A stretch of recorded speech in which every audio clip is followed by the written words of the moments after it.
Hi, I'm Christy. I'm a registered psychotherapist and naturopathic doctor, and this is Conversations with Clients, where we chat about things that come up in session in hopes that they are helpful to you too. So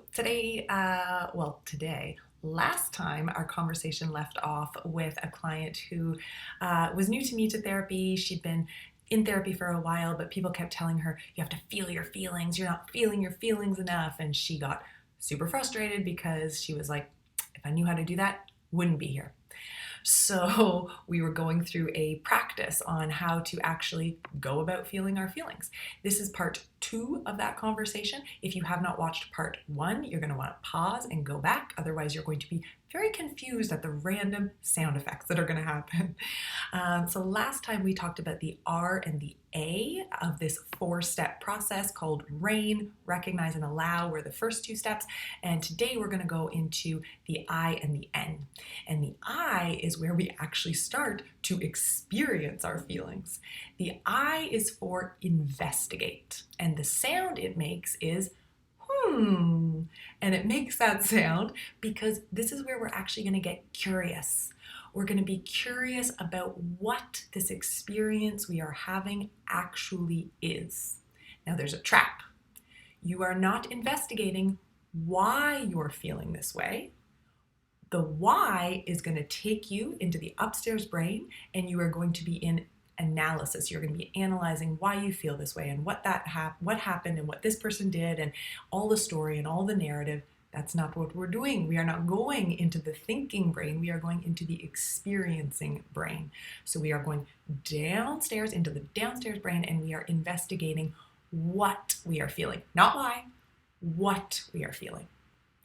And a really good place to start is with the building blocks of experience. All experience is made of 3 main building blocks: sensations, emotions, and thoughts.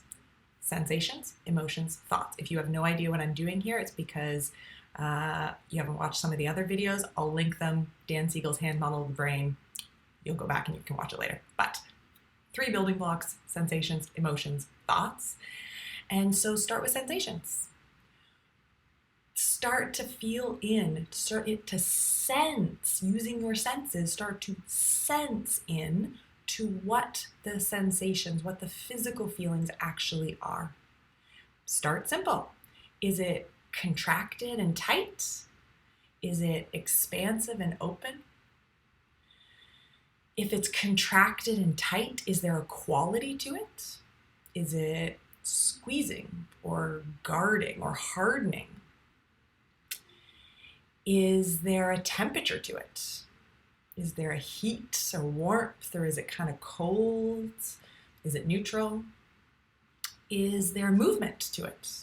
Does it pulse or throb, or is it kind of still?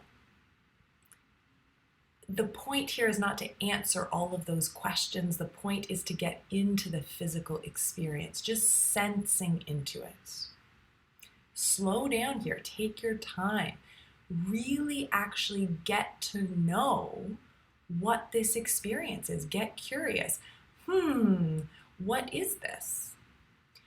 As you start to sense into it, maybe you even can start to get a visual or an image. Maybe there's a visual of the energy that's making up this experience. Maybe it has a color or like a vibrance or a dullness. Maybe there's a sense of an image of the energy of it. Maybe there's a visual of the part of you that's having this experience. Maybe it feels young, or maybe there's an image or a memory or a visual that goes with it. Just flesh it out, get into it, sense into it. And then you might start to notice, moving up a level, is there an emotion to it? Is there a flavor? Is there some sadness or some fear or some anger? Is it something different? If this energy, if this feeling or this part of you had a facial expression, what would it be? Let it come into your face. Maybe get playful with it, but feel into what's actually there. The facial expression can be a really interesting way to start to tap into the emotion if you're not quite sure. And as you start to sense into the sensations and the emotions, and then you might be curious, if that experience could speak in words, if it could tell you something, what would it say? What story is it telling?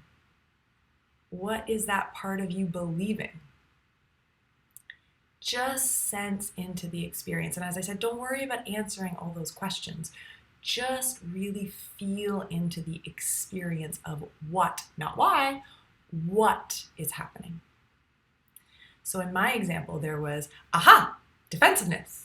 There was, and this too. This can be here, allowing. And then as I investigated, there was hardening in my chest. There was a tightening in my jaw.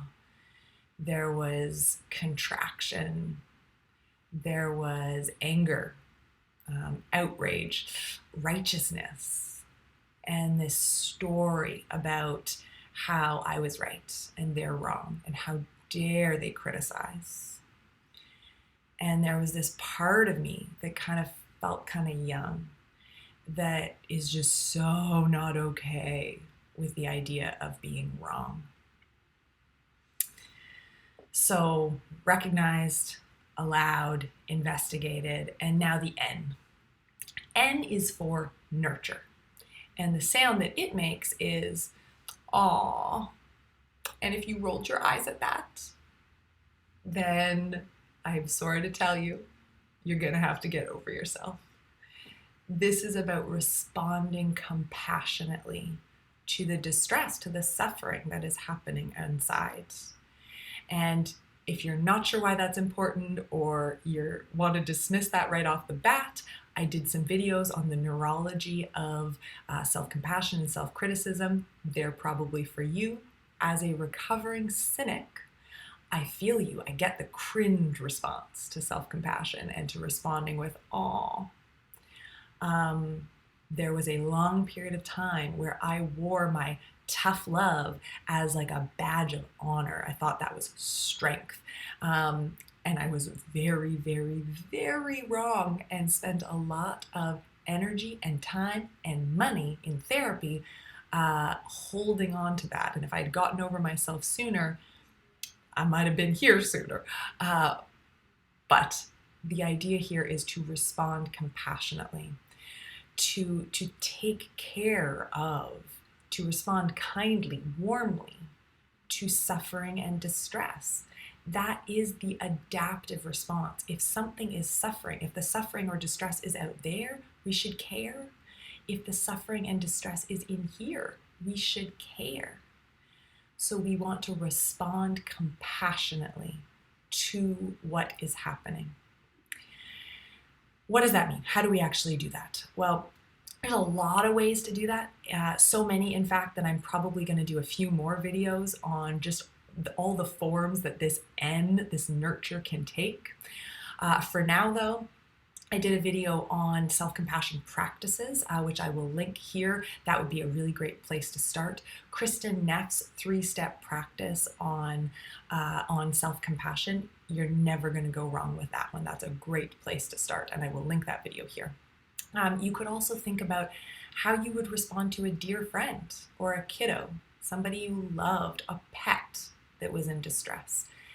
The way you would respond to them is probably going to take you in the right direction of what it means to respond compassionately to what's happening inside. For myself, I kind of riffed off of Kristen Neff's practice for this part of me that was so not okay with being wrong. You know, I placed a hand where I was feeling it. Just by nature of being mammals, our nervous systems respond to touch. So I made contact with that part. I connected to the common humanity of that experience of how difficult it is to feel wrong and how many people feel wrong all the time. I also know enough about this part of me to also have a sense of what it needs. You know, this part of me that is a young place really needs to know that even if I was wrong, even if I made a mistake, that doesn't mean I'm in trouble. It doesn't mean I'm bad. It doesn't mean I'm going to get punished. You know, it's not unsafe in the way that it really once was for me. And so it needs some reassurance. And so one of the beautiful things about this practice too is as we do the investigation, as we go through this process more and more, we learn more and more about the roots of what's happening there, right? And as we learn more about the roots of what's happening, we can also understand what those parts need. And that can inform our nurture. That can inform how we respond compassionately to that part of ourselves. Now, there's also a trap in this one. And the trap here is don't try to fix it. You are not responding compassionately as a way to get rid of it. That's not compassion. That's aversion again. Recognize, oh, aha, bracing, aversion, trying to get rid of it. That's not what we're doing here. It doesn't work. If you are trying to respond compassionately with an agenda, with the idea of trying to make it go away, it will fail. As soon as there is an agenda, you are in a control relationship, and nothing in this world wants to be controlled. Your humanity doesn't want to be fixed. It wants to be seen, and it wants to be held, and it wants to be experienced. So we are responding compassionately because that is the appropriate and adaptive response to suffering, not because we're trying to make it go away. I often use the example of a crying baby. You know, any parent who has been in the position of having a baby that maybe has been crying for ages and you are exhausted and you haven't slept, and do you want that baby to shut up? Yes, of course you do. But if you communicate that in your presence, in how you're holding it, if you are saying, it's okay, baby, just be quiet, the baby is going to scream that much more, right? You can't come in with an agenda. It will know. You need to come in with genuine compassion.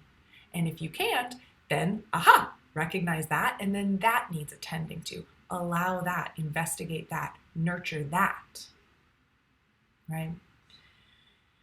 Nothing in this world wants to be controlled. Don't go in it that way. We've all been in that position where we've gone to someone feeling upset, feeling sad, having hard feelings, and they've gone into problem-solving mode. It sucks. Don't be that person to yourself or to others. Don't try to fix it. Just respond compassionately to it. And if you have no idea what that means, don't worry. I'm going to do more videos on all the different forms nurture and compassionate responses could take. So just stay tuned. I hope that was helpful. That's that 4-step practice, RAIN, which can help us feel our feelings. If you have questions, put them in the comment section below. I may have answers, I may not, but I will certainly try, and I would love to hear from you. Take care.